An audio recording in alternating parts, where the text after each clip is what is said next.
Nyquist thing go down? Because they were obviously here. From the trade, I met Doug Wilson before the game, met with him after the game, and then they flew to Boston. We were talked while they were in the air, or texted, and then he landed, and then 10:30, 11 o'clock last night, we finalized the deal. Were you handcuffed somewhat by the no trade as far as Nyquist approving where he'd? Not really. Nyquist had signed off that I could go to a number of places. He did give me one place that he didn't want to go to, but for the most part, he was open to going to a lot of different places. Any phone calls this afternoon? Any interest on? Not really. A few phone calls, but nothing close to a deal. Can you consider this trade deadline a success, quote unquote, or would you have liked to have done more? How do you view it?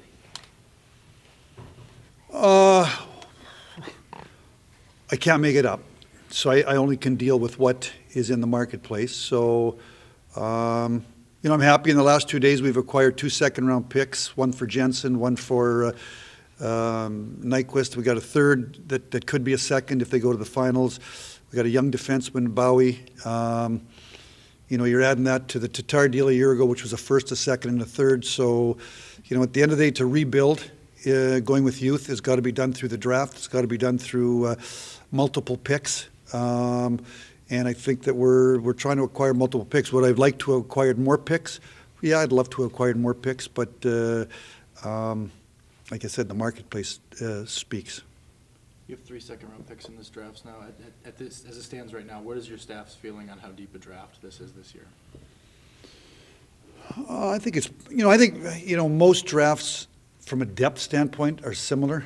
I think drafts are judged on the top 3, 4, 5 picks. Is there a superstar, that the phenom at the top of the draft? I think those dictates whether it's a great draft.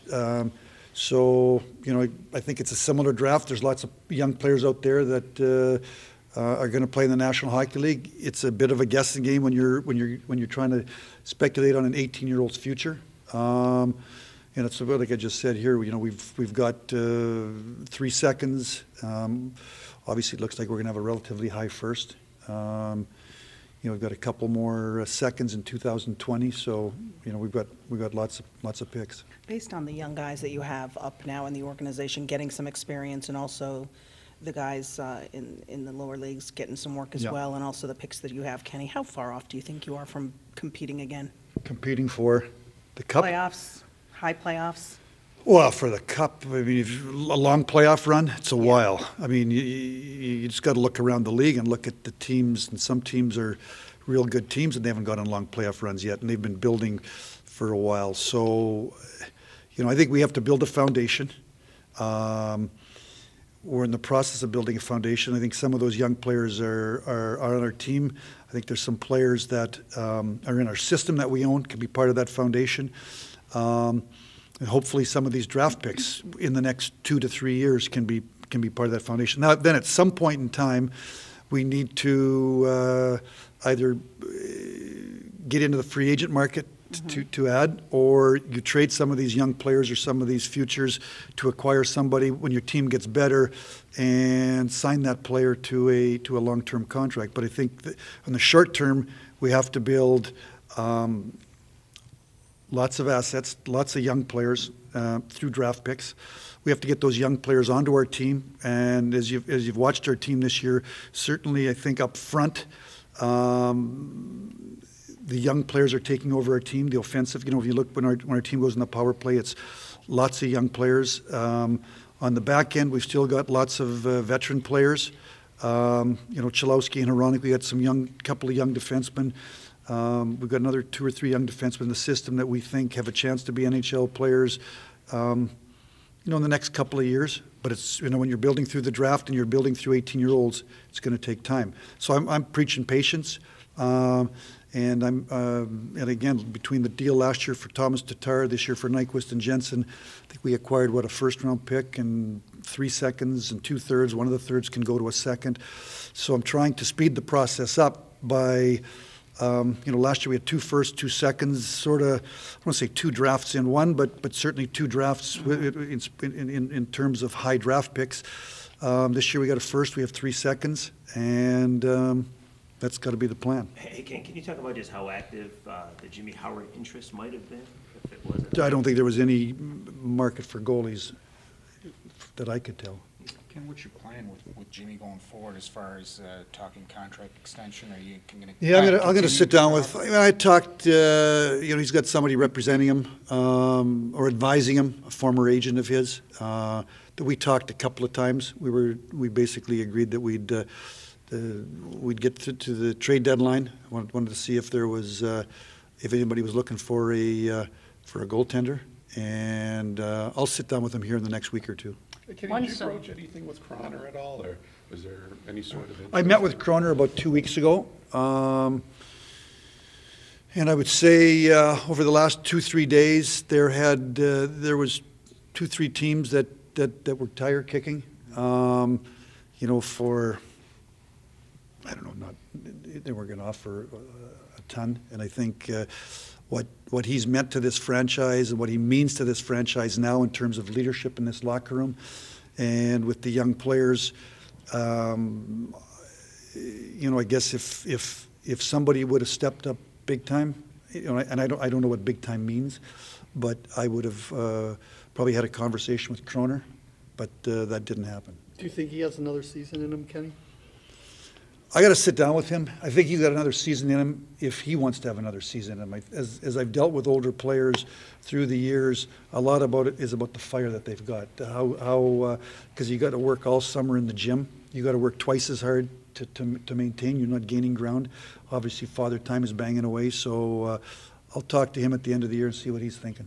And with Gustav Nyquist, did it become, the sensible move to move him once you had talked contract and realized there probably wasn't common ground there, that then it just made more sense?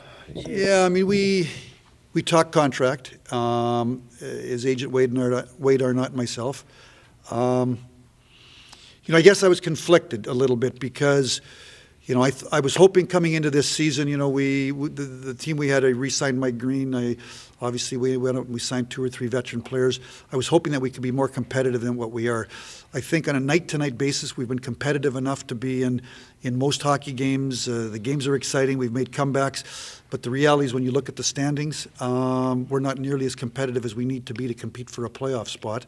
So, as you work your way through January, February, and now today to the trade deadline, as I told Bob, I felt it was more important to grab more future. And that's the direction we're going. So to go out and re-sign and keep the team together, the team hasn't been quite good enough. Ken, when you first envisioned this rebuild and thought You guys envisioned it. Well, right, but you had to start to formulate the Yeah, plan. yeah. Are you about where you thought? Has it been more Yeah, no, difficult than you you know what, Bob? When you leave here, just go look at the other 30 teams and look at the time it's taken, where they are, and the time it takes. So I think that's what you should do, and I think you're going to get an understanding of the time it takes to rebuild a team to becoming a Stanley Cup championship team in a salary cap world. I don't make things up. I just look at history and I look at the other teams. So it takes time. We're drafting 18-year-old players, and unless you draft phenoms that can go right from the draft table to your team and impact your team, I think for the most part. Now, I had all our staff meetings in the middle of January, and we looked at the drafts from 2005 to 2013, nine NHL drafts. And in most cases, beyond the phenoms, it's from the draft, it's 4 to 6 years. They got to get to be 22 to 24 years of age to impact your franchise. I'm not to say to be on the team and to have a perimeter role, to really grow into a top 9 forward, a top 4 defenseman, and to play key minutes on power play, penalty killing, and your team be a team that can compete for a playoff position. So, I'd say to you, we started this process probably 3 years ago. I'm trying to, this is Jeff Blashill's 4th year. The first year he was here, we had 93 points. We lost in the first round to Tampa Bay. in the first round. The year before, we had 100 points. We lost to Tampa Bay in Game 7 on the road after being up 3-2. But Father Time was banging away on a lot of those key players. Datsuk, Zetterberg, among others. So the rebuild really, in my mind, started, and the year we had 100 points at that deadline. If you remember, I traded a second-round pick and a third-round pick for Cole and for Zidlicki. We were trying to go on a playoff run. So we've been at this for about 3 years now, and I think that, again, we've got a number of 23, 24-year-olds on our team that are key players on our team. The defenseman I just talked about, Chalowski's 20, Hronik just turned 21 in November. McIsaac's 19 years of age or 18. The kids that we've drafted, they're 18, 19 years of age. So to grow them into top 4 defensemen, the reality is they got to become 20, 23, 24 years of age, barring those people that can step from the draft table and really fast track. And I look at Dylan Larkin as fast tracking, but it really has probably took him, he played in the NHL, but to become, a guy that eats up a lot of minutes and plays against the other team's best players, it probably was last year and in the 4th year after we drafted him. Just before I forget, housekeeping, were you able to make Svechnikov eligible? The league signed off that when Svechnikov is healthy, he will. Do you need some water? Yeah. No, okay. Okay. You can assign. Yeah. Okay. And the other thing we did today was we assigned Hronik down before 3 o'clock, and we assigned Zadina down, and then we Just to make them eligible to play in the Calder Cup playoffs. Yes. Who are you going to be bringing up from GR as far as forward? There was talk this morning. I just talked to Blash. I think he's going to get through tomorrow night with what we've got. I think Witkowski might go in the lineup, see how. I don't think Vanek is playing tomorrow night, and then we'll see for Saturday if we need to call. What you're doing is obviously you've got 4 recalls, to play with between now and the end of the year, and I've just talked about 2 of them in Zadina and Hronik. So you got to make sure we're using the recalls right. Can you get a time frame on Svechnikov and when you might? I would say Svechnikov. Probably, I'm hoping he's going to be ready to play in April. I'm just guessing. He had his surgery, I think, on October 16th, middle of October. They usually like to wait somewhere in the neighborhood of 6 months. He's a young player, so you're going to err on the side of caution. 6 months from the middle of October, November, December, January, February, March, middle of April. So I know he's doing good. We're hoping. I'm giving you hope. We're hoping that he's going to be ready to play sometime in April. Do you have in your mind a timetable to figure out Blashill's future? Yeah, between now and the end of the year, Bob. I'm going to sit down with him. I think he's done a great job. You look at the standings and, hard to think that anybody's done a great job when you see where we are in the standings. But he's playing our young players. Lots of the young players have improved under his watch. When I see our team go out on the power play late in the game, it's lots of young players. So the young players have grown under his watch. And also, I'm big on experience. It's his 4th year in the National Hockey League, and there's no doubt he's a better coach today than he was 4 years ago, just by the experience of getting to know the National Hockey League and the types of players it takes to play at this league and the way you want to build a team. So I'll sit down with him, but I think he's done a real good job. Can you look around the league, any teams kind of make you think, wow, that's a nice move, or any kind of observations league-wide? No, I'm worried about one team. Yeah.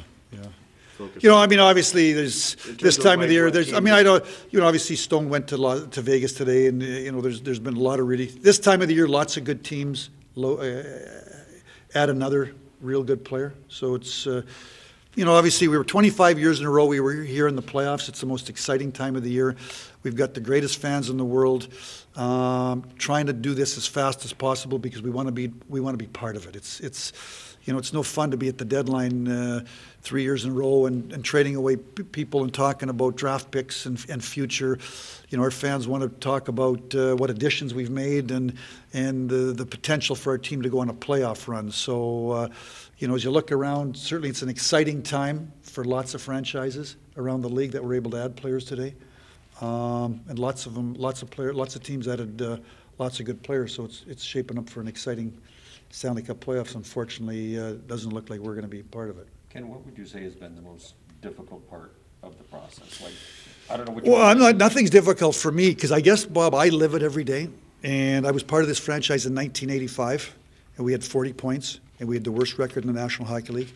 And we had one of the greatest Red Wing draft ever in 1989 when we got 6 NHL players and 3 Hall of Famers. But the game has changed. You know, we had players went in the 3rd and 4th rounds that were in the Hall of Fame that today would go in the top 5 for a variety of different reasons. Obviously, you know, Sergei Fedorov being in a communist country. So, you know, when 2005 rolled around and the salary cap rolled in, we were the last team to miss the playoffs. Everybody else missed the playoffs before we missed the playoffs. So we were able to kind of flip it around. But we had Lidstrom beating Father Time, and we had Zetterberg and Datsuk and Cronwall and a bunch of players going into the prime of their career. And we kind of ran you know, from 05 to about 2015. We had a decade of real good hockey, won a cup, went to the finals twice, went to the Final Four 3 times, went to the playoffs every year, and now we're in rebuild mode. I guess So what's the most difficult thing? I think the most difficult thing is just you know, you want your team to be better. I feel bad for the fans. I want the team to be better, but in terms of timing, in terms of watching young players, how hard it is for them to make the team, to kind of become real impact players on your team, you got to have patience. And I just you're on schedule? Well, I think so. I think so. You know, I think that you know, what have we got in the lab? We've had a 9th pick, a 6th pick. And the year before we had a 15th pick or something. So I mean, I don't know. It's you're dealing with 18-year-olds. It's going to take some time. I think that we've got some really good players, good young players in Detroit, and on the Red Wings. I think we've got some players in the pipeline that are going to be good NHL players. Now I can't tell how good they're going to be and how fast. That's got to happen. And that's why I said here over the last 2 drafts, or 2 trade deadlines, you know, we acquired lots and lots of picks. Hopefully those picks are going to turn out to be players, but they're 18 years of age. The ones that we drafted, some of those picks are going to be this year and some are going to be next year. So it's a process. It's a process.